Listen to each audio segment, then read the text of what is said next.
Hi guys, welcome to our channel mister Sisindri. Bigg Boss Telugu season 9 నుంచి తాజాగా ఈరోజు జరిగే నామినేషన్ ఎపిసోడ్లో భాగంగా తొలి ప్రోమో అయితే వచ్చేసింది. ఆ ప్రోమోని ఒకసారి చూసినట్లయితే బిగ్ బాస్ ఈ వారం నామినేషన్స్ని తనూజ చేతిలో పెట్టేశాడు. అంటే ఎంతమందిని నామినేట్ చేయాలి అనేది తనూజ ఇష్టమంటూ బిగ్ బాస్ క్యాప్టెన్ తనూజ చేతిలో పెట్టడం జరిగింది. కొన్ని కూపన్స్ పెట్టి, అంటే 1 నెంబర్ 2 నెంబర్స్ కొన్ని కూపన్స్ అయితే పెట్టాడు. ఎవరికి ఎంతమందిని నామినేట్ చేసే అధికారం ఇవ్వాలి అనేది తనూజకి చెప్పి ఆ కూపన్స్ని డిస్ట్రిబ్యూషన్ చేయమని చెప్పాడు Bigg Boss. So Tanuja 1 number ఉన్న కూపన్ ఇస్తే వారు ఒకరిని నామినేట్ చేయాలి, 2 నెంబర్లు ఉన్న కూపన్ ఇస్తే వారు ఇద్దరిని నామినేట్ చేసే అవకాశం అయితే పొందుతారు. ఇక ఇందులో భాగంగానే ఇమ్మాన్యుయల్కి ఒక కూపన్ ఇవ్వడంతో ఇమ్మాన్యుయల్ అంటే 2 నెంబర్లు ఉన్న కూపన్ అయితే ఇచ్చింది తనూజ. ఇందులో భాగంగానే భరణిని, రీతుని అయితే నామినేట్ చేశాడు ఇమ్మాన్యుయల్.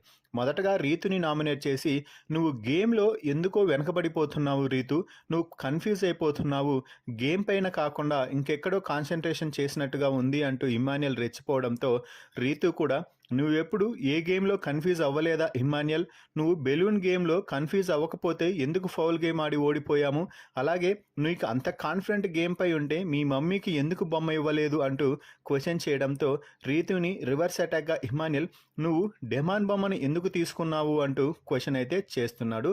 సో వీరిద్దరి మధ్య హీటెడ్ ఆర్గ్యుమెంట్ అయితే జరుగుతుంది. ఇక ఆ తర్వాత ఇమ్మాన్యుయల్ భరణిని నామినేట్ చేసిన తర్వాత రీజన్గా మాట్లాడుతూ, ఎందుకో భరణి అన్న ఇంతకు ముందులా టాస్క్లో ఎఫర్ట్స్ పెట్టలేకపోతున్నాడు అంటే, భరణి స్ట్రైట్గానే నాకు అన్ని దెబ్బలు తగిలాయి కదా, నీకు నామైన దెబ్బలు తగిలితే ఇలా అసలు నువ్వు ఉండగలవా, నాకు నా సాధ్యమైనంత వరకు ఇన్ని దెబ్బలు తగిలినా తట్టుకొని నా వరకు నేను 100% ఇస్తున్నాను అంటే అది నాకు కనిపించడం లేదు అంటూ ఇమ్మాన్యుయల్ చెప్పడంతో, సూటిగా చెప్పు ఇమ్మాన్యుయల్, అలా కాదు, ఇక్కడ టాస్క్ ఆడితేనే గొప్ప కాదు, 365 డిగ్రీస్లో మొత్తం కౌంట్ అవుతుంది, టాస్కులు ఒక్కటే లెక్క కాదు, నా సాధ్యమైనంత వరకు నేను 100% ఇస్తున్నాను అంటూ భరణి అయితే గట్టిగా చెప్పినా కూడా ఇమ్మాన్యుయల్ అది నాకు కనిపించడం లేదు అంటూ చెప్పడంతో, సరే ఇక నీ ఇష్టం అంటూ భరణి చెప్తున్నాడు. ఆ తర్వాత డెమాన్ వచ్చి రీతుని నామినేట్ అయితే చేయడం జరిగింది. ఆ తర్వాత నామినేషన్కి తగ్గ రీజన్గా మాట్లాడుతూ, రీతు నువ్వు గట్టిగా అరవడం వల్ల అక్కడ నా తప్పు లేకపోయినా నేనే బ్యాడ్గా ఎక్కువగా ప్రొడక్ట్ అవుతున్నానేమో బయట అనేసి నాకు అనిపిస్తుంది. 5 స్టార్ వచ్చిన తర్వాత కూడా చాలామంది చెప్పారు తనతో జాగ్రత్త, తనతో ఉండొద్దు, నీ గేమ్ పాడైపోతుంది అనేసి. కానీ తన కోసం నేను స్టాండ్ తీసుకొని ఏంటి ఏమైంది అని మొత్తం మాట్లాడాలని చేసిన ప్రతిసారి కూడా ఏం లేదులే అంటూ నన్ను చాలా వరకు హర్ట్ చేశావు, ట్రస్ట్ లేదనేసి.